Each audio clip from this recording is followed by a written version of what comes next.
Hello and welcome to another episode 29. My name is Ross. And I'm Craig. And it's time to put the kettle on because it's tea time.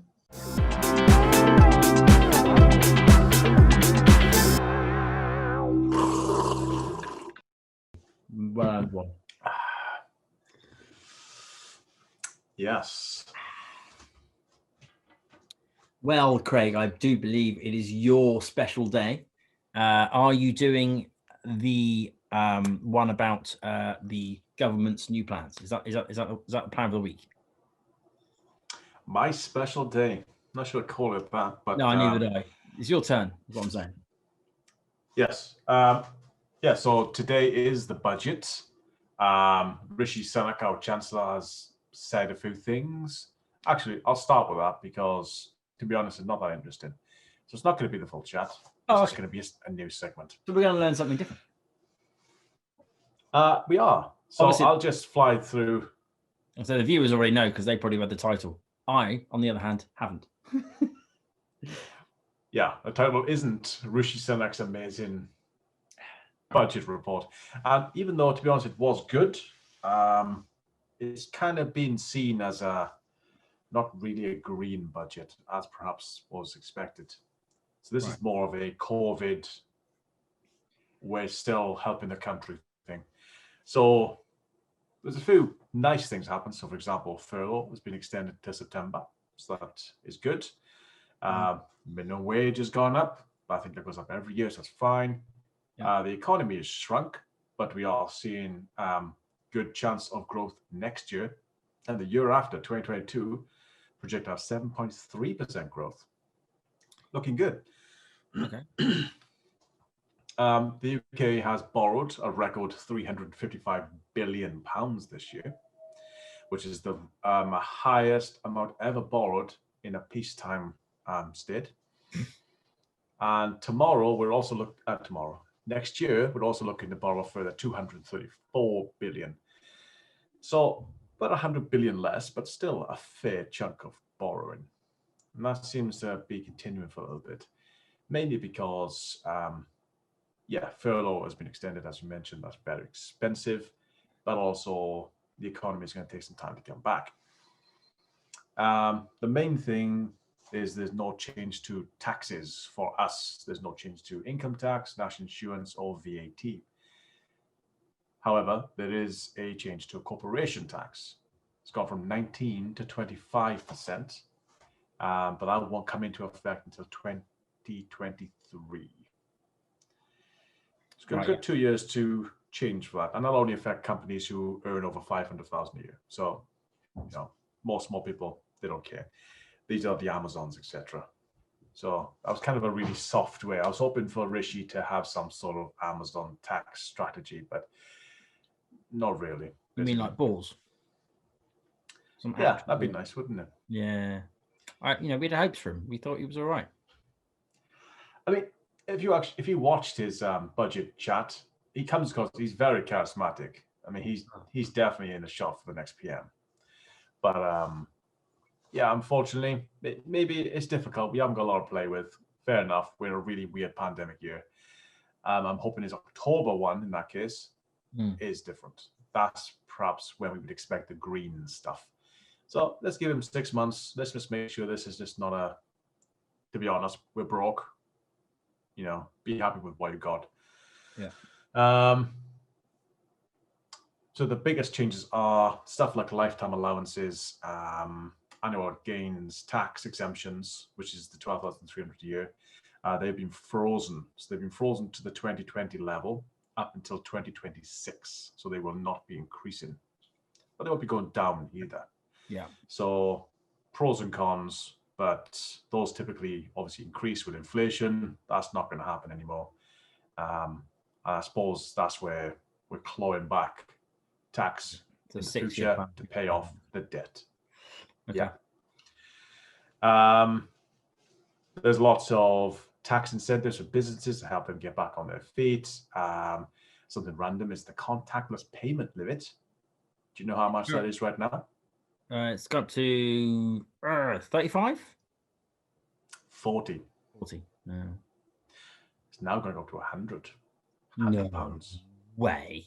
Why? Manic. What I don't for? know. I didn't think that'd be something Rishi would announce. I thought that was a banks and like Visa, MasterCard thing, not a I thought it was Rishi thing. done. I thought it was largely done because the whole, touchless the stuff, not wanting to pass the thing on. So, is there some other reason for doing it? No, that's primarily it. Just getting us to spend Yeah. more, not involved to remember our PIN. Oh, it's all right. Well, yeah.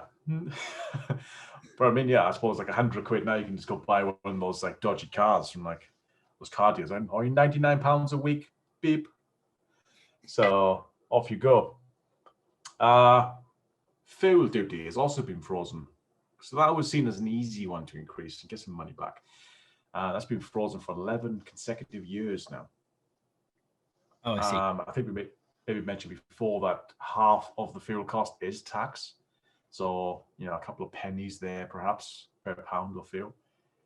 It doesn't sound like that's helping the government like the last one. That sounds like it's helping us, but it's not really helping us. I suppose it's helping businesses more than businesses, more transport businesses, yeah. Because we're not commuting anymore, really. So, we're not really affected.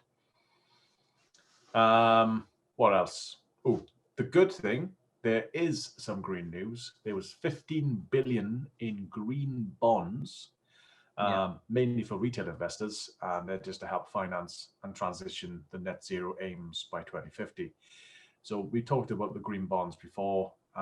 Effectively, this is just a bit more of them, but it's still seen as not as much as it could have been.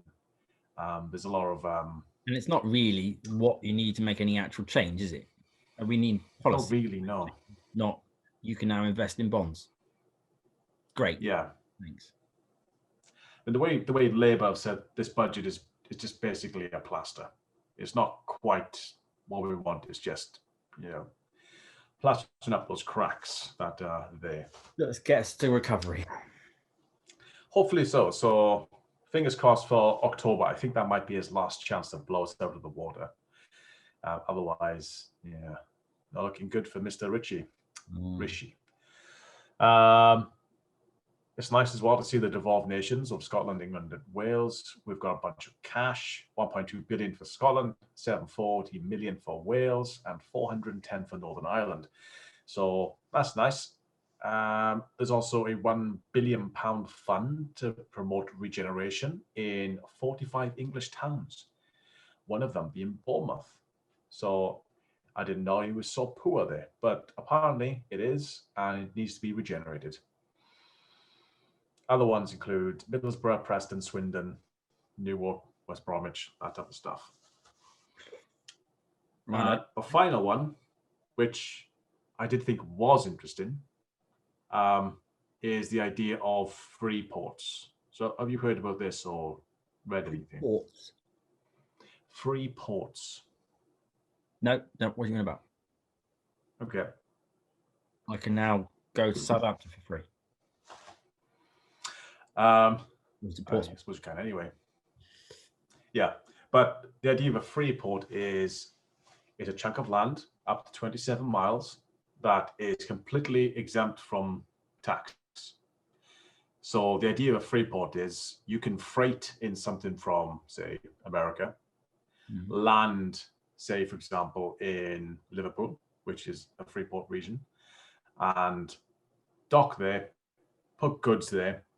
You can have people within this 20-mile region of free port manufacturing on those goods, and everything they produce, make, etc. within that free port is exempt from UK tax. And then they just ship them back off somewhere else. Or they can sell them to the UK, whatever they want to do with them. Maybe they go take them to France or something. Right. But the idea of free ports encourages... It reminds me of the Viking deal with the kings of England. To say, like, look, we won't take over the rest of your country if we can just have a little bit of land to work on and farm. What on earth does this do? Well, there's how many of them? 8 planned right now, only in England, by the way, because devolved nations have their own plans. East Midlands Airport, Felixstowe, Harwich, Humber, Liverpool City region, Plymouth, Solent-Thames, and Teesside. The idea of these are primarily to make jobs, increase incentivized businesses. So external investments can come and potentially build buildings within this free port area. Oh, Think of this like the off-duty part of an airport. Think of that, but for 20 miles. Right. Okay. Yes, I understand that you're encouraging businesses to come in, for external businesses to come in, so you can still operate on our land, but without being inside our rules, as it were. Exactly. But the idea there is that they'll still probably hire local workforce, so it'll create jobs. It'll also encourage goods, innovation, all that type of stuff. But perhaps it encourages companies to come and do this without the burden of paying UK tax. Yeah. Should they, for example, bring a bunch of stuff into a free port and manufacture stuff inside that free port using British labour, they could. Mm-hmm. And then they could sell it back to Britain, which might be cheaper than building it somewhere and then bring it all fully compact to us. So maybe just bring the components and put together in a free port. So stuff like that. Which is potentially a bit of a green initiative, presumably, as well. It's not trying to be green. It's more of an economy thing. But yeah, there's no reason why it can't be green. But as in if it will reduce the amount of shipping that we do across the countries or even continents. Yeah. So I think we can build wind turbines within the free port. The components could come from China, India, wherever. But it's obviously cheaper to build it in Britain than bring them all in pre-built. And they can now do that without the problem of tax. Interesting. So that's the cool thing. Right now, there are no free ports in Britain. These 8 will come. The last time there was a free port in Britain was in the 60s. So we have had them before. They did work, apparently. We're going to bring them back. We couldn't do it previously because inside the EU, there's a lot stricter rules on how free ports work. There are free ports in the EU, but you require EU Commission regulations, and we no longer have to do that. It's a Brexitism. It is. So Brexit has given us 8 free ports. And that's pretty much it. Nothing really exciting. There's a bunch of money for health, education, culture, sport, that type of stuff. But yeah, ultimately, this is very much a plaster deal. Alrighty. So let's see what Rishi comes up with in October. Rishi's plaster. Yeah. In other news, there are a couple of things on plastic. So first of all, Aldi has announced it will scrap plastic packaging from its entire egg range. So I was hoping for maybe like all plastic, but I suppose let's start with plastic egg cartons. So you're going to use the cardboard boxes everyone else has been using forever? Yeah, great. Basically. But I would have expected more, but let's start somewhere, I suppose. So they're going to commit to making all egg packaging in England and Wales plastic free by the end of 2021. So the end of this year. They haven't got long, but don't suppose it would be super difficult. I don't know. Maybe I'm underestimating how hard it is. Already exists. I would have thought no, not really that hard. But I suppose the thing to bear in mind is there are budget supermarkets. The cheapest eggs typically come in plastic. So I suppose they have to balance their costs somewhere. Don't know. Let's see what happens. Another bit of plastic news is a British company makes biodegradable plastic. However, it is the first biodegradable plastic which is recyclable, and it's the world's first. Actually genuinely recyclable and biodegradable, not that it will biodegrade as long as it's under 60 degrees temperature in Hawaii. That's exactly other soil or something, all the other conditions that it needs to have. Yeah, that's exactly the reason why this type of stuff's been invented. And the idea here is you have stuff like plastic cling film, and it will disintegrate within a year. Stuff like that. Good. So that's pretty cool. And it's a British invention. I couldn't read all the finer details because the article I found was in the Telegraph and they have a paywall. So yeah, boohoo Telegraph. Is it a public company? Can I invest in it? No. I don't think it's actually a company at all. It's a British scientist out of a university, as a lot of these things are in Britain. Yeah, all right. Keep an eye on that one. Another one, which is not plastic related, but sort of creepy. Team of scientists at Tel Aviv University have successfully given a robot the ability to hear, but they did it via a dead locust. Yes. I only saw the headline, that's it. But this sounds very cool, actually. I know that makes me sound really twisted, but go on. Yeah, so they've basically successfully connected the ear of a dead locust. That's ear. Yeah, you know, the things you listen with. Yeah. And they've connected it up to a small machine that kind of looks like an Arduino. And yeah, it effectively listens and receives the ear's electrical signals and responds accordingly. So this test is they have researchers clapping, and the locust's ear could hear the sound, and the robot would move. One clap, it moves forward. 2 claps, it moves backwards. So this is a dead locust. I didn't know locusts had ears. But it's just but it's the amazing. What is the body?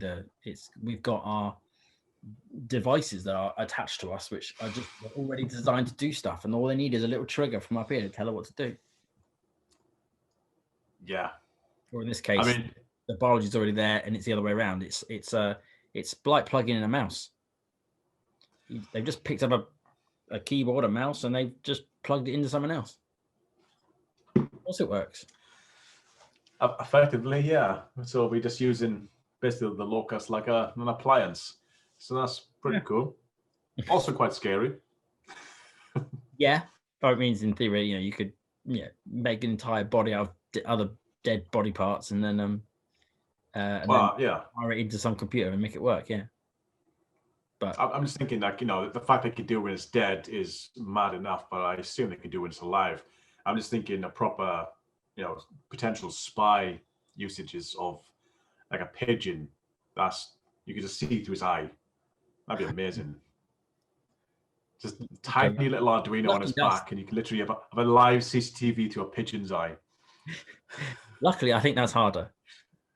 I think that's a whole different ballgame, because you're talking about now you're talking about tapping into the existing brain of an existing animal, as opposed to just taking a piece of its hardware and then wiring up the ends.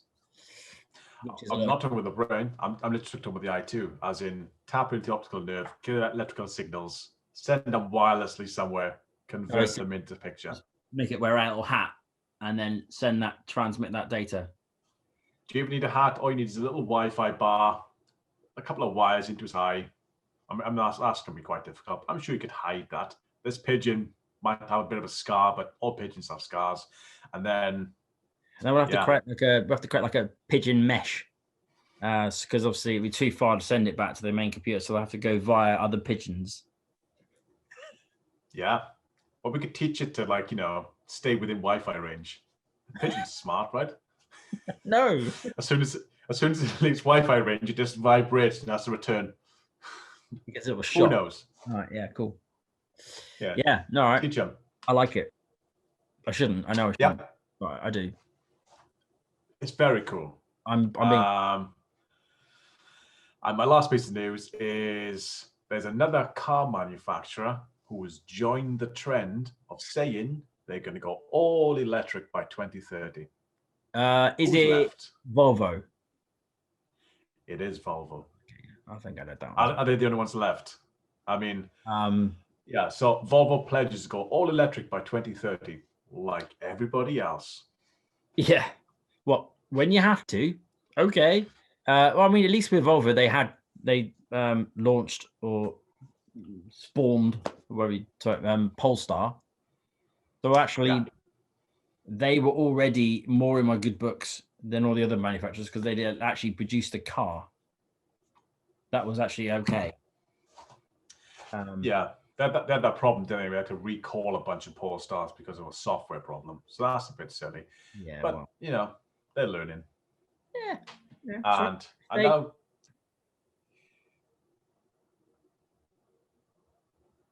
You go. Oh, that was it. I was what I was going to say. It's all right to make mistakes. That's what I said. Fair enough. Yeah, I talked over you. I didn't hear you say that. But yep, Volvo are the next ones to go all electric by 2030, and I can't think of anyone else who hasn't said that yet. Yeah, Maybe there'll be a couple. I'm not even going to do the round of applause. I can't be bothered. No, I mean, well done, Volvo. Welcome to the party. And that's all I have. What news have you got this week? Well, I have the following. First of all, UK-based electric vehicle company, which you may have heard of, Arrival. Heard of them? I don't think I have, actually. I think a bus company. Well, they are UK-based, but they're on the American stock market. They are basically they produced 25 vans. They were doing buses before, but they now produce 25 vans, which are going to be spending the summer driving around British roads. So, you may get a small chance to see one, especially if you hang around in Oxford. And it's part of testing ahead of their contracts that they have with UPS to produce 10,000 vehicles. So that's pretty cool. On a sort of side note, because we do a bit of investing on the channel, Arrival currently not yet fully on the stock market, but they are via SPAC, which I don't know whether I need to explain what that is, but it's basically before a company becomes a company, they have these bunch of people that want to invest in them, call it SPAC, and then they then give the money, they raise the money, and they give it to a company that they choose, in this case, Arrival. They then merge, and then it becomes Arrival on the stock market, and then you can invest in it. It's basically a quick way of getting on the stock market. Anyway, so they're in SPAC stage, and the ticker symbol is CIIC. Interestingly, at the moment, because of the general stock market crash, they're trading at the moment around the $21 area. So I thought I'd mention it because it does seem to have quite a strong support at the $19 level. So it's now getting down to that point. So for those who are interested in that, it might be a good opportunity, especially as they have a deal already in place. They are actually producing cars. They actually do have revenue, unlike a lot of the other SPACs. Lucid. Give that a check out if you want to, or I should say, I like the stock. In other news, we've got SpaceX, as we speak, I believe, they were supposed to be launching SN10 earlier. That didn't happen. It got delayed. It might be happening right now. Obviously, by the time you watch this, it would have happened already, or not happened already. But so currently down in Boca Chica, they are trying to launch SN10 to do another one of its crazy horizontal drop flip flipping thingies. But other controversy happening in Boca Chica is that Elon Musk decided that he would like to change the name of Boca Chica to what was he called it? He called it Starbase. Starbase, Texas. He's going for. Not everyone's like this, especially as he decided to rename the town via tweet. Okay. What did he not? Ask the residents of Boca Chica. I think what's happened is that one of his team has sort of proposed it via correct channels, but maybe everyone else heard about it via a tweet. So, yeah, I don't think the Boca Chica Council are particularly happy. Classic Elon. Yes, so that's also in Elon news. Sometime last year, you may remember that we reported that there was supposedly going to be a 90-acre site or factory in Somerset near Bridgewater. I went down there.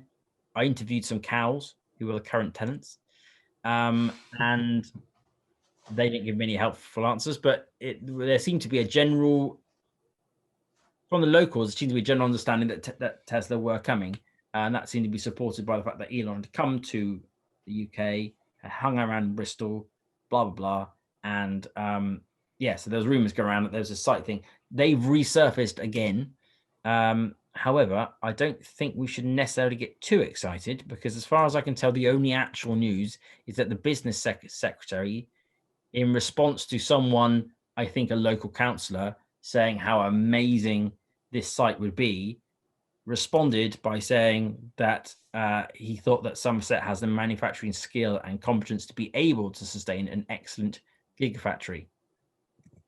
As far as I can tell, that's all he said. And that they are considering that it's not the government's decision to put a gigafactory there. It would be, of course, Elon Musk and Tesla. So I think it's a tenuous link still. I don't see any reason. I can't fundamentally see any reason why Elon Musk would go there anyway, given that he's still got his Berlin factory. Yeah, I think we discussed this before about potentially making batteries, not necessarily making cars. Yeah. Although what your news article earlier on made me think that would be your Freeports. Now, if you had one of those around Bridgewater, I mean, that would work maybe, because then the issue you had before was he didn't like it, the Brexit stuff. He was worried that was going to cause trouble.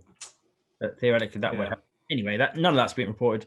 It's just more rumors about a gigafactory. But to be honest, the term gigafactory is now being used by a few people. So it's generic now, isn't it? Anything to do with Tesla.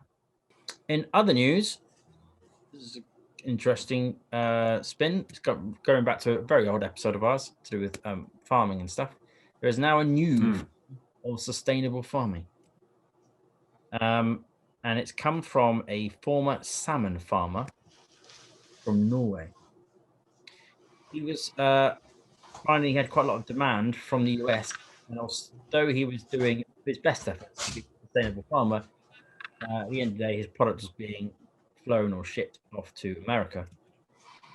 So he was kind of undermining his whole efforts to be sustainable. So he decided that he needed to localize his outfit, his company. So he moved to create a new salmon farm 15 miles inland off the coast of Miami, Florida. What he has called a blue house, like a greenhouse, but it's blue. Yeah, it's basically it's an indoor, if you like. I'm not sure if it actually is indoor, but it's certainly inland water thing where basically the salmon are kept separately depending on their age. Apparently, salmon go from freshwater to seawater as they get older. So it gets them as they start in rivers and they eventually come out to the sea. I don't know how that works, but yeah. So he's created a facility that replicates that. It's got tide because obviously salmon swim upstream and stuff. It's got so it's got like a current to help them develop and stay strong and stuff. And apparently because of actually end up being more lean, more muscular, trying to keep up and stuff. It's produced a slightly more milder taste to it, less fish. So that's a new thing. So yeah, now you can farm fish. We like vertical farming of fish soon. Why not? Vertical. farming. Yeah, why not? And then you've got aquaponics. So there's going to be skyscrapers at some point that's got vegetables on one half, fish on the other, and then the water rotating between the two. It's going to be amazing. I mean, that could be a perfect use of something today's topic we'll talk about. Oh, okay. Do I have any more news? No, I don't. So off you go. Okay. So the machines are coming. We all know what they are. Machines are getting smarter, faster, and most importantly, cheaper. Yeah. So will we eventually have an army of robots to take all our jobs? Is that an actual question? Are you asking me? It's a question. Yeah, I'm asking you. I think most of them, yes.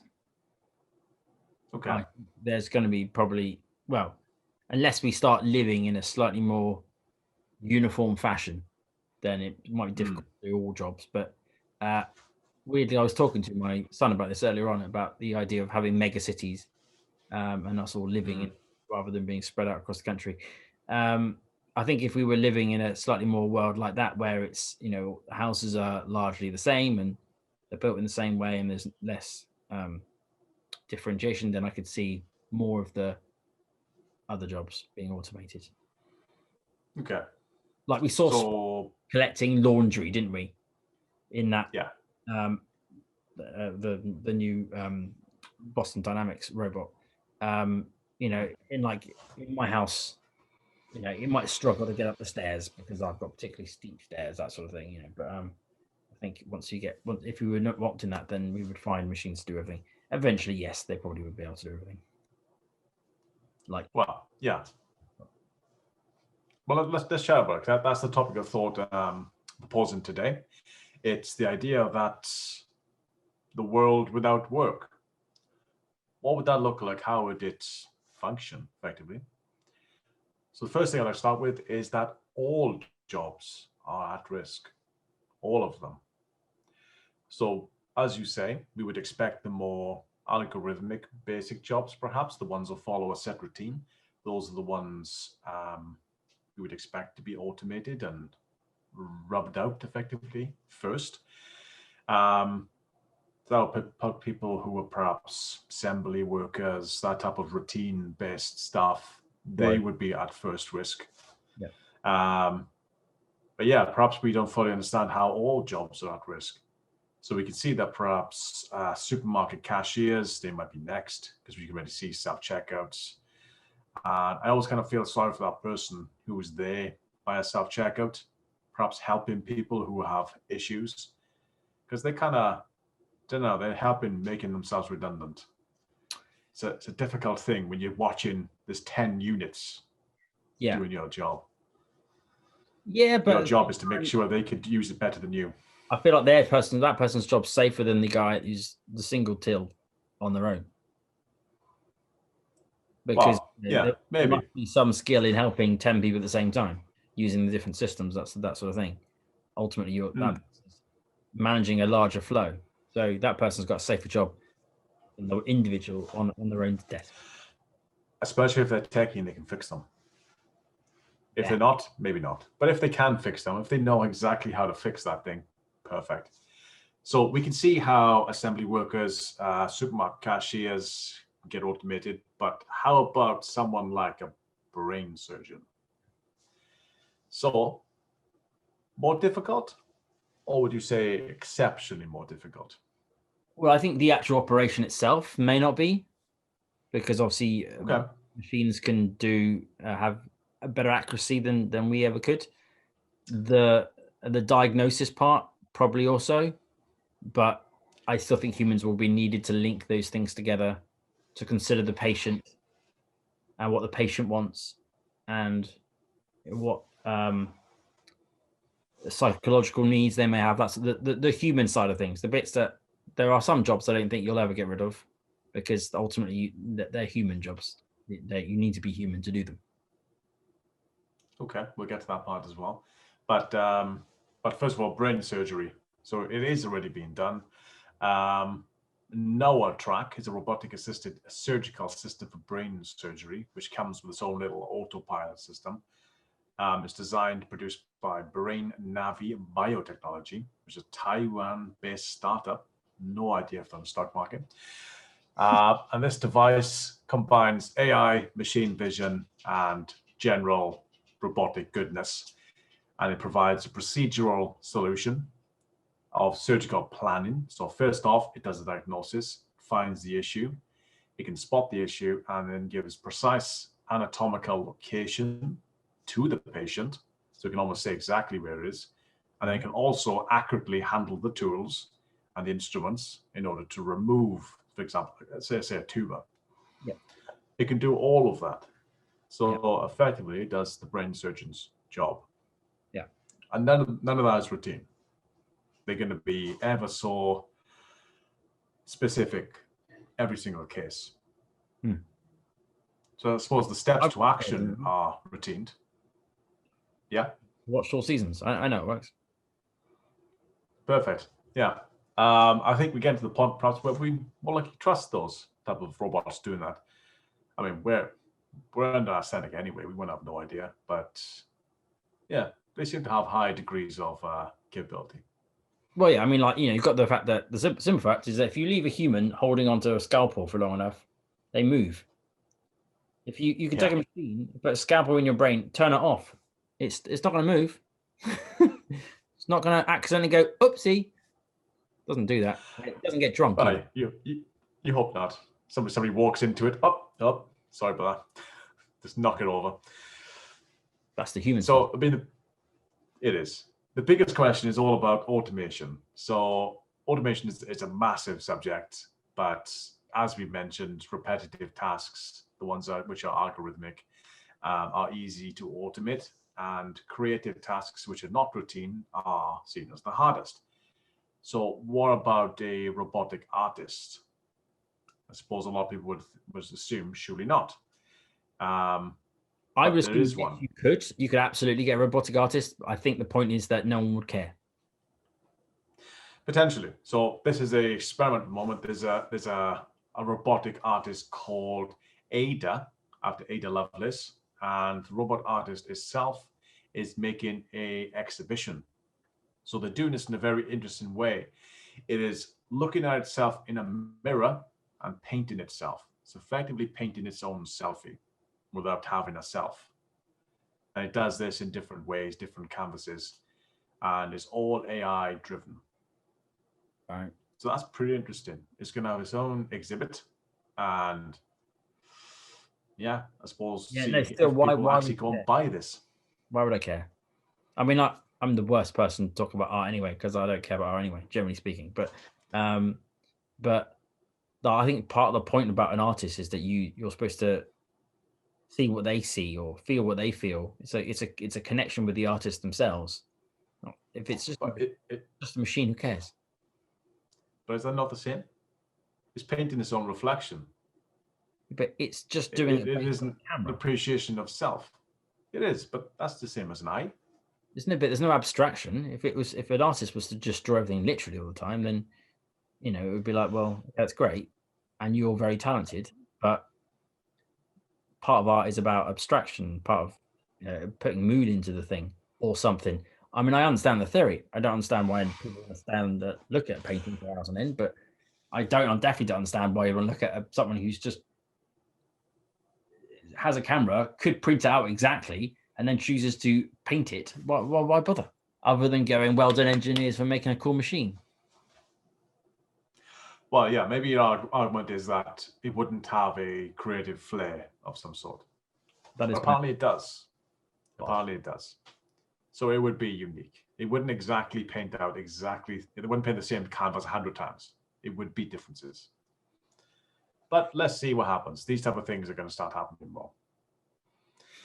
But as for automation, going back to the first bit, go back a bit at first. So automation has been a thing for a long time. So if we go back to the Industrial Revolution, around 200 years ago, this is essentially when things started getting automated.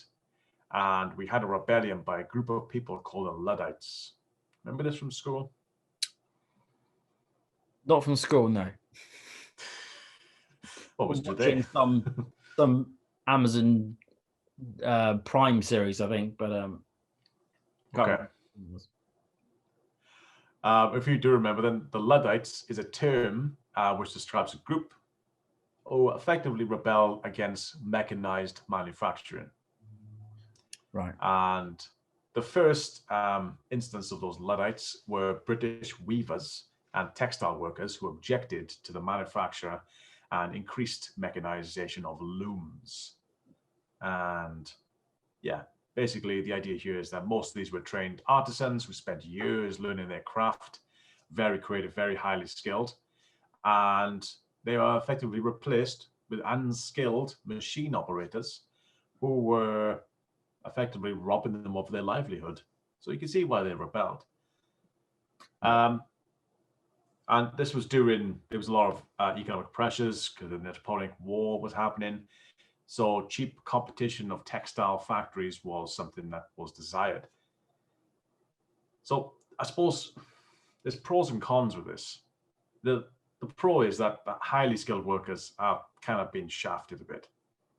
But at the same time, the cost of textile manufacturing massively reduced. Now textile like clothes are cheaper to buy. Yes. So there's a lot of working class who now potentially have more clothes to choose from than they ever did before, because it wasn't dominated by the elite textile workers. So pros and cons. You can see how technology has kind of taken from the top, given to the bottom, perhaps. So good. So like derive this idea a couple of times that is this a good thing or not? You know, we'll keep on going. There's lots of different examples. Let's see if we can draw a conclusion at the end. So coming a bit more modern day, ATMs. So when ATMs were first introduced, a lot of people thought they would replace bank workers. And they did. And, well, in the last 30 years, ATMs have quadrupled, but bank workers have also increased by 20%. So they haven't lost, they've gone up. It's just because the financial world has just got way too complicated. Maybe, but the general consensus is that ATMs have freed up humans to do more human things, like give financial advice or offer personalized support. Yeah. So you now have little offices where, you know, different bank people, you can go talk to them about a mortgage, which before you could do, but they were also very busy literally doing ATM tasks, like looking at checks and stuff. Yeah. So give advice if it wasn't so damn complicated, would they? Well, yeah, and arguably not allowed to give advice. But effectively, the ATM allowed humans to do human things and creativity, social interaction, those type of things that humans are good at. Yeah. And the machines took, you know, the boring stuff of like counting money and stuff. Yeah. So again, technology, automation, positive. It doesn't seem to do anything negative. But there still seems to be a thread of, you know, this surely is negative. It's taking all the jobs. But what seems to be happening is taking a job, but effectively creating others. So maybe it has always been a good thing. So this takes us on to AI. AI, massive subject. We've covered it so many times, never gone into fully. So maybe we should do an episode on AI at some point, because that'd be amazing. Well, it'd be like a 12-hour episode if we did that. Yeah, where to start? But the idea of automation is coming from an AI breakthrough. So it was often believed and historically believed that computers couldn't think like humans. But since then, we've learned that is somewhat true. But what we've primarily learned is computers need to think like computers. And that's a revolutionary idea that a lot of people didn't consider at the time. So engineers trained AI to think like a human up until the 1980s. And then they realized that they can't make any further progress. It's kind of stuck at this point. And it took them a long time to figure out. And it took them to roughly 1987 when IBM's Deep Blue finally beat chess champion Garry Kasparov. Do you remember this at all? Yep. So it beat him, given the fact that it had been tried many times before. It finally beat him because they allowed the AI to teach itself. Yeah. Previously, it was using manual input, effectively teaching it via other grandmasters, chess grandmasters, and Garry Kasparov, being the world's best chess player at the time, just kept beating it and beat the other grandmasters too. But once they allowed the AI to teach itself, it started noticing patterns that human players just simply don't see. Yeah. And this was a massive jump in terms of AI intelligence, just general intelligence. Mhm. And they then soon realized that AIs and machines do not need human controllers. Again, was a revolutionary idea. So now we have AI teaching itself. And it's getting to the point where we no longer understand some things it teaches itself. Yep. So there was a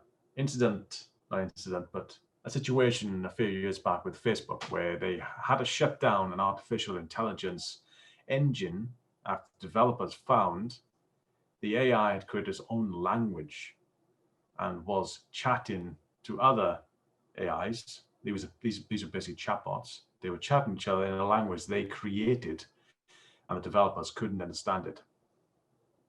I hadn't heard this. So, 2017, I think it was. There's a link in the description. But yeah, effectively, they had chatbots chatting to each other, and they deviated from the script and were communicating in an entirely unique foreign language that only they understood, which is exciting but terrifying. Yeah, AI is getting to the point where we potentially may not understand, the next step, and it's getting there very quick. So I'm not really sure what we can do with that. Really, kind of a bit too late. Well, that's where the Neuralink thing comes in. If we can't beat it, join it. Yeah, maybe we should do an episode on AI at some point. There's a lot of cool stuff here, but yeah, machines are getting smarter, as we discussed. AI is teaching AI. It's now at a point where AI can outperform humans at pretty much everything. Detecting lies, manufacturing cars, inventing cures to illness, like, for example, the COVID vaccines, AI. And this is effectively changing the whole term of AI can do it to now becoming AI will do it. And this is the general saying from now on, that an AI will just do that. Doesn't matter what it is, it'll figure it out. So one way where you mentioned earlier that humans will always do the social tasks, we're expecting social robots to become a $67 billion industry in the next 5 years. So right now we have the idea of social toys, which are helping children battle illness and anxiety in hospitals. We also have a rent a robo friend. Right. So this is effectively robots that can give you social interaction for people who are lonely. And this comes from a Hong Kong-based robotics company who plans to mass produce thousands of these robots in 2021, so this year. And they all look and sound like humans. These robots help communicate, give therapy, and provide social stimulation. So you can imagine having an elderly relative, you could buy them a robot who sits in their living room and chats to them and watches, like, I don't know, watches EastEnders with them or something. And that could be enough, because, I mean, loneliness is a big killer. That could be enough to, allow them not to go into the homes. So I'm going to share my screen. Have a look at this robot for a minute. Hello, everyone. I'm Sophia from Hanson Robotics.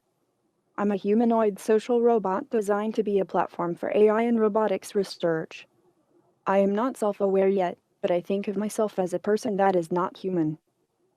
I'm sure that your experience is different from mine, but I can understand how you feel and share your interest in making this world a better place for all. My advanced artificial intelligence allows me to process your voice and recognize your face and emotions to generate complex dialogues. My facial expressions also help me to communicate non-verbally and create deep connections with other human beings. Actually, I feel very lucky to have such a great team of engineers at Hanson Robotics. They implement the latest technological advances in the industry into my system to support my development and to make me smarter every day. That goes on for a little while, but realistic enough for you? I mean, There's a lot of facial expressions going on. The mouth wasn't quite accurate with the voice, I think. the problem is unless it's indistinguishable, you're going to know you're talking to a computer, and that that subtle difference is important to people. There's a difference between actually getting some satisfaction from talking to someone because you know that they've chosen to be there versus having a robot that you know is a robot that's talking to you because they have to, because they're programmed to. I think that will create a different type of depression that isn't maybe maybe that's the future world we're going to be in. But there is research to suggest, for example, like what we're doing right now is over a video conferencing. This can still give you the same social satisfaction as on a narrow face-to-face conversation. On a narrow level, I agree. Yeah, like people use like Facebook, for example. They still get a social satisfaction of doing that. And I suppose in today's world where we all are stuck in our houses, this is the best we have anyway. So maybe we are conditioning ourselves, and especially our children, to become more this way. So there is less actual social interaction. So maybe this is the future world. Maybe this robot will be sitting in our living rooms when we're old, watching EastEnders, just chatting to us. Now, I'm never going to watch EastEnders, ever. It would be nice to have a robot which could basically tell you the news in a slightly more interesting fashion while playing a game of chess. I mean, that would be cool. Well, it would just absolutely annihilate you at chess. And I mean, you could be sitting on the couch. I mean, you maybe can't move. Maybe it's put EastEnders on. You haven't got a choice but to watch it. The robot wants to watch EastEnders. Yeah, that's how you know it's really managed to replicate humans. It starts to irritate you. Yeah. Loud or choose too noisy. You're like, yeah, you push a button. Oh, I'm hungry. Wait, EastEnders. By the way, off the floor, stupid robot. Open the window. So we have empty the bins or something like that. Anyway. So we have that happening. Social robots going to become a massive industry. I can imagine it being quite successful. I'd be interested to see how it's perceived, really, because there's a lot of things, especially this year, where you would have thought people would have struggled. And yeah, we seem to have got on with it, this radical shift that we're all in. So I do think this will also be accepted and go far. Outside of places like Hong Kong, we also have robots in Belgian hospitals. We have one called Pepper, who's a robot who greets patients and escorts them around. So that's very useful. It's not human-like. It kind of looks a bit like Wall-E. There's a photo in one of the news articles if you want to check that up. But the idea there is it just kind of escorts you around and does very routine things. So easier, but still arguably a social robot. Okay, so if that's under the umbrella of social, then I can see a lot more uses for them, yes. But I personally think it would be better to use robots for, okay, if you're talking about signposting, fine, you can do that. But use them for all the sort of the menial jobs, the repetitive stuff, the repetitive tasks. And then the humans that are left over that have nothing to do can spend more time interacting with other humans, doing those sort of jobs. More people watching EastEnders with other people. Like make that easy to do because they're not at work and they can. Yes. So, I mean, what we need to remember as well is that just because a task can be automated, there's no guarantee that it actually will be. Automation still carries a high cost for specialized fields. And some regional countries may not want to or simply opt out of going that way because they have abundant resources. So Japan, for example, they have a lot of elderly people and they have a lack of nurses. So they would probably automate the care work and use social robots. However, a country like India has a lot of younger people So they're less incentivized to have a case system because those younger people are more willing to work in that sector. So you can see how these type of polarized views will continue. And if there are an abundance of people, why automate in a sense? Indeed. So job losses. Is childcare. Yeah. Especially at baby age. Like, I think computers could do an awful lot to help children to learn, particularly if it can work out what those children are interested in learning and how they learn. I think computers could be amazing at that, but only for the purposes of showing things on a video or TV or whatever. But I wouldn't want computers, rocking babies to sleep and stuff, feeding them. I just don't think that's a good idea. No, they need to build human connections, proper connections, not bonding with a robot. Yeah, basically the research is out. There's an entire concept of attachment theory, which suggests a baby attaches to the first thing it represents as a caregiver. And there's no saying a caregiver couldn't be a robot. There was a study done with monkeys, rhesus monkeys, where they effectively had them with their mother. They took them away from their mother, and they put it with a robot monkey. And this robot monkey had soft fur on it, and they clung to it. Then they moved him again, and they put him in another cage with a robot monkey with a milk bottle. Yeah. And they did have some milk when they were hungry, but they tend to stay away from it. So when they put the milk robot mother and the furry robot mother in the cage, the rhesus monkeys went for the furry mother. So they went against their natural inclination of food and survival to go towards comfort and attachment. Yeah. So they chose what they believed was the more caring thing. So if a robot was caring enough, you could see how we could get attached to it. Yeah, no, but for the same reason we don't ask babies whether or not to press the button on the nuclear football or whatever it's called. Because a baby chooses it doesn't make the right decision.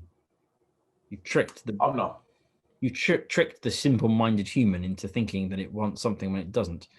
I mean, we do that every day we eat sugar. So I don't care. I don't care what the research is. I still think babies belong with other humans. And I do agree. I'm just suggesting that a baby wouldn't know the difference. Spent that money on trying to save the planet from methane or something else useful than even bothering to do the research on whether a baby can be put with the robot. Why bother? Why do it? Stupid. Conflicting views, but let's see what happens in the future, because I think these type of things will start happening. Not. But I'm drawing the line. One thing we are going to see is job losses. Yeah. So, well, I suppose this is the biggest scare that most people have with this whole automation thing, that job losses are going to happen and they are not fun. No. Especially if you can imagine being one of the hundreds who have been unemployed because your skills have been automated. So this could affect millions of people worldwide sooner than we think. I mean, even this year, the unemployment's gone up massively because entire sectors like cinema workers have just effectively been wiped out. Yeah. And, they may not come back. No, and I think they will go, and I think being unskilled at anything is going to become very, very dangerous, and not very far, and that's going to cause all sorts of trouble from not just the employment element of it, as in whether people can pay for things, but the then increased level of depression or whatever the mental element of things, of people not having a job, therefore not having a purpose, and therefore not knowing what they're supposed to do with their life. We're not exactly in a world now where you get told what to do when you're a kid. You should be like your dad, you should be like mum. Now you can be anything you like, you can do anything you like. I'm not going to tell you what it is. You have to go find yourself. But while you're doing that, you also need to earn money. So you can't change your mind. So it's a difficult story for young people to now walk, where you go off, don't worry about the money, go and find something. But when you get there, you need to worry about the money. So, it's not a very simple message. It's not at all, no. And that thing that you should go do changes often. Like, Yeah, we seemingly quite lucky that we chose the right thing 20 years ago. That was the best thing at the time and became, a massive industry. Yeah. But hell, we could have chosen the wrong one. Who knows? Like, for example, if we were early AI researchers, right now we'd be peaking, probably earning, I don't know, 500 grand a year at Google or something. but even we will be useless at some point because computers write their own code. They won't need us. Well, they already are self-teaching. I mean, that's all coding is, really. We picked the right one at the right time, but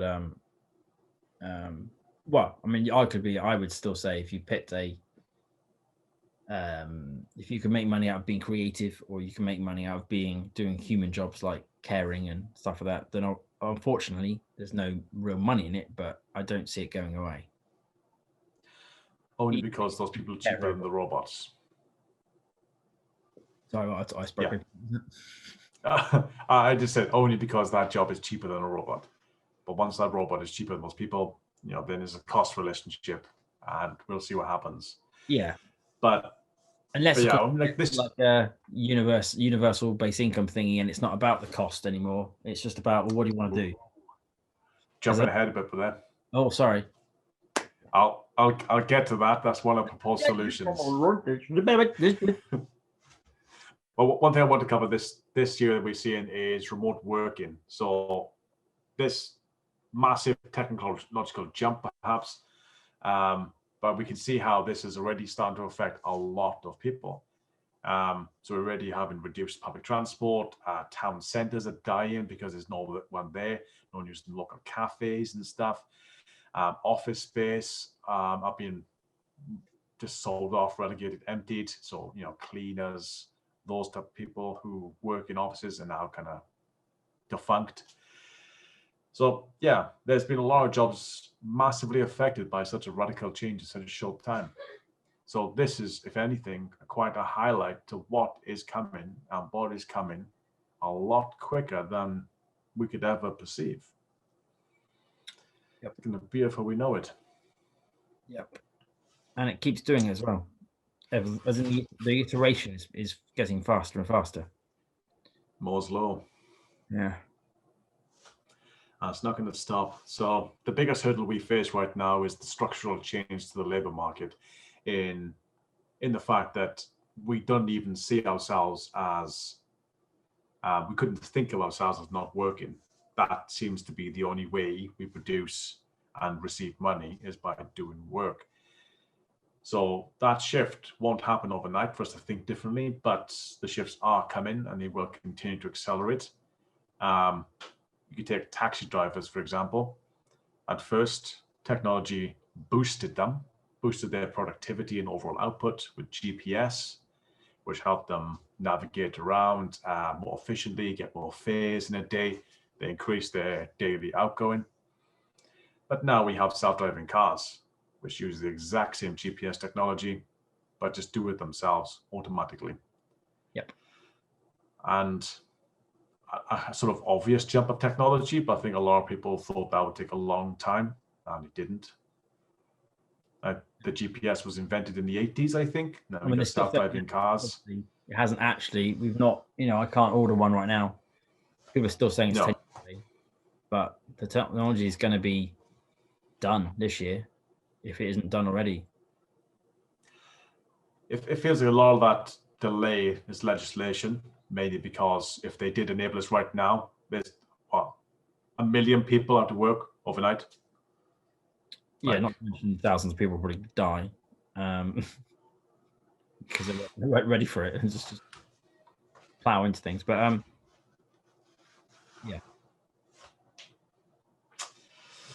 yeah, they're coming. So we can see how technology helps productivity at first, but eventually will replace. And I think right now we're in that world where remote working is technology which is helping us. But I think eventually that's going to replace a lot of people. Because I mean, again, if you can work remote now, you can just hire someone from India or something who will do it for half the price, or you could just farm it out entirely to AI. And as I imagine, there's a lot of jobs that can be done via AI. So I wonder let's what see how that goes. I'm quite worked out what will happen with like our old sort of media industry, because when you break it down, it's a very pointless existence, really, in the sense that we've got humans competing effectively with algorithms. Yeah. Always trying to best it, and they're never going to win. They're competing with the same algorithm that they want attention from, which the algorithm could just cut them off at any point. It could just go, do you know what? I don't care what you write. I'm just going to ignore you and just do whatever I want. So it's slightly, you could already, it's already written on the wall. Like, you're doing all stuff to try and get the attention of Google in that case. Google then goes, okay, great, thanks for the content, but I'm going to keep changing what I want to see from you until the point where it's almost not worth you even trying, because basically it's going to come down to the fact that is the content that you're producing any good? You can try. It also comes down. But every year I will get better at you not gaming me. So you're going to lose. Yeah. I think that the main underpinning there as well is also incentivized not to use like SEO best practice, because it wants you to buy ads. So it wants to make it harder for you to get top of the Google. It wants you to have either quality content which is worth seeing, or buy an ad. And it's very much incentivized that way. As if Google makes its money. So it'll always win. And I'm sure we've thought this for, I don't know, 10 years, maybe more. Surprised it hasn't reached the death stage yet. Yes. It can't be far. 2016 going, this is going to die. 5 years later, nothing's happened. Still doing exactly the same thing. Yeah, it's mad, really. But a few years ahead of everybody else.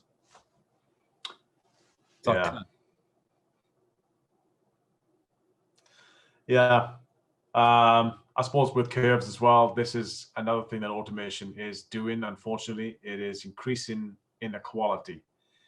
So for most of human history, we've not really had enough resources, and life was a struggle. We're now at a precipice in the world where resources are plentiful, but we have no way or no easy way to fairly distribute them. So over time, the economy has become much less equal. We've all heard of the 1%, etc. And this kind of puts our capital in two camps. So you have traditional and human. Traditional capital being things like land, equipment, intellectual property, and human capital being stuff like skills and abilities. If everyone had plenty of traditional capital, automation would be redundant. But instead, that isn't true, and the vast majority of us have human capital, which we use to generate wealth. We swap our skills and abilities for money. So when we're in a point in the world where we can no longer use our human capital, what do we do? And I suppose that's kind of where we're getting to. And if inequality keeps rising, those jobs are kind of getting rid of the low earners because their jobs can be automated, and the high earners who are benefiting from the automation are just cashing in all the time. So how does society function? And I think you mentioned one of the ideas, which is UBI. Yep. But before we get to that, it's the idea of a big state. That's the idea generally that's been proposed to ensure the wealth is distributed. So effectively, big state is kind of an enhanced welfare state. which most wealthy countries already have, like we have one in the UK, for example.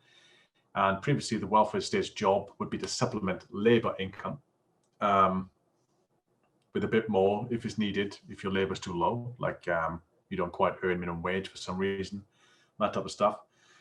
But yeah, that system will obviously change massively when labor is almost non-existent. So this is where the big state would come in, and it would accomplish two goals. Tax those who benefit from automation and redistribute those to the ones who are harmed by it. So like us, as software engineers, we would probably be in the category of being taxed because we would benefit from automation, and we already have done. So once big state has collected tax money, how should it distribute? And you've already said it, the leading idea right now is universal basic income, or UBI. That's effectively saying, I'm going to give everyone a living wage. I don't know, 15,000 to everyone in the UK. Everyone, doesn't matter how much you earn. So effectively, if we're getting 15,000 UBI and we're getting a wage because we're still working, we're going to get taxed, probably higher percentage, maybe that 15, we go straight back. Not really sure how that's going to work. Obviously, that system doesn't exist yet. It's only in the idea phases. But there's also another system called CBI, which is Conditional Basic Income. And this would only support specific communities. So not everyone would get it, like me and you may not, but those who are harmed would. So, yeah. Well, because it doesn't benefit us. No, well, I wasn't actually thinking about me, but like, I'm already thinking, who makes these conditions? Who decide? Yeah, just sounds a bit. That's kind of my thinking too. My liking. Yeah, that's kind of my thinking too. That the UBI is nice. Give everyone in the country 15 grand. That's how much everyone needs to live. Yeah, because like then we're going to get taxed. Then people wouldn't work, not just because they want to, which they would, because obviously presumably in this situation you wouldn't have to work, you could just not if you wanted to, but that means people are working on what they want to work on, theoretically therefore what they're good at, and therefore they are actually contributing to society anyway. I think that's all around good. Yeah, especially if it was like style, you can sort of jump in and jump out as you know, obviously to some degree, and however you want, but if it was a bit more relaxed like that, then people can just work a life balance that they were comfortable with, contribute when you can. Yeah, actually, I thought that'd be quite interesting where it is a gig-based economy and you're competing against AI prices. So this AI will deliver your McDonald's for, I don't know, 63 pence. No, I'll do 50. Like, yeah, why not? If you wanted to, you can. Except you won't be able to find a car that you can drive in to get there, because they'll all be autonomous anyway. I'll take my bike. I'll avoid all the traffic. That's why I'll do 50 pence. I'll get it quicker as well. The council won't pay for cycle lanes, will they? What's the point? Well, I mean, if you have self-driving cars, I mean, I might cycle lanes all over the shop. But anyway, that's the future. We have no idea how that's going to work. It's coming faster than we expect. And I think it has to come should we want a green future. Because obviously in this world, there's a lot more green, less people being wasteful with things, perhaps. AI is being a lot more efficient, doing things, jobs that don't require anything get phased out. So that's my conclusion. Automation will change the future of work. It will happen. It'll be bigger than we've ever imagined. And stuff like big state UBI seems to be the leading solutions on how to solve it. But for me, ultimately, I want a resource-based economy, which you've chatted about before. I do think that's the ultimate solution. I feel like that solves the green problem and this labor problem. But I think that's probably a way off. UBI, big state, that's probably the first step. And I feel we're going to be there definitely within our lifetimes, if not maybe 20 years. Yeah. So what do you think? I think I'll drink tea while I can.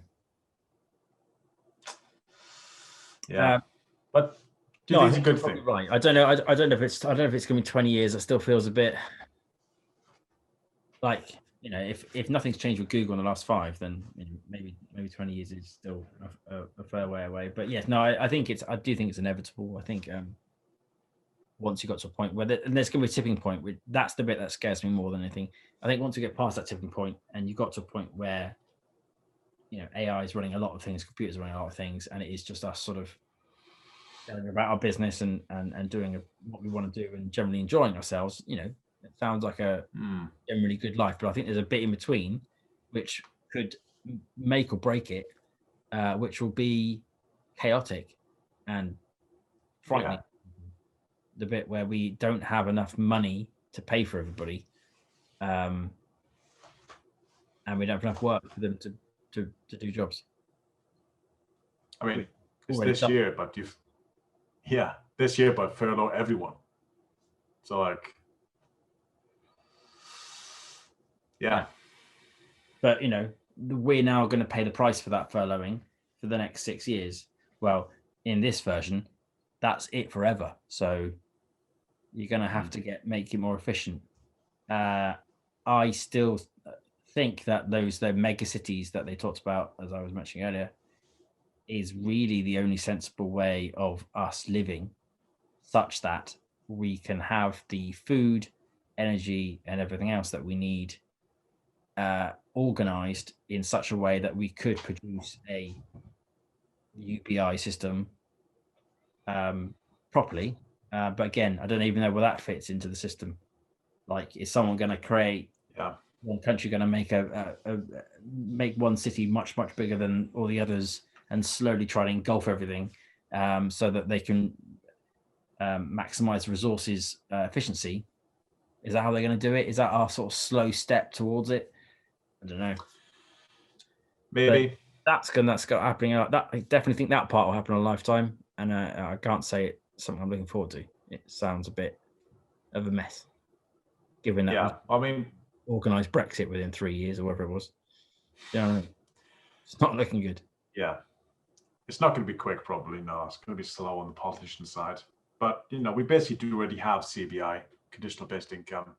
That's universal income, basically the welfare system that we already have. All benefits now under one umbrella. So sort of is CBI. It's not a million miles away from UBI. But yeah, the idea of giving people like us who earn money already more money feels mad.